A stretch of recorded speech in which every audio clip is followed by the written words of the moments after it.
नंतर सर्व भाज्या घालून घ्यायच्या. वाटाणा, शिमला मिर्च, मिरची, या आता अख्ख्या मिरच्या घातल्या ना की तिखट होत नाही, जास्त तिखट होत नाही. गाजर घालायचं.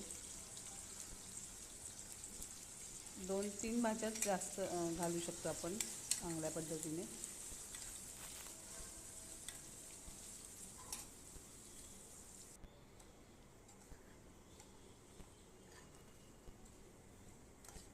अशी चांगली परतून घ्यायची व्यवस्थित. मग भाजलेला रवा घालायचा. तुम्ही मीडियम पण घेऊ शकता किंवा जाड रवा पण घेऊ शकता. दुप्पट ते तिप्पट पाणी घालायचं,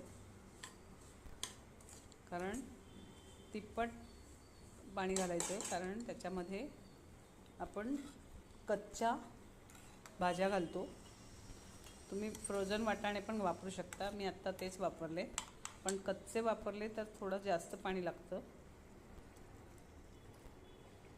अशा प्रकारे सगळं घालून घ्यायचं आणि वाफेला लावायचा.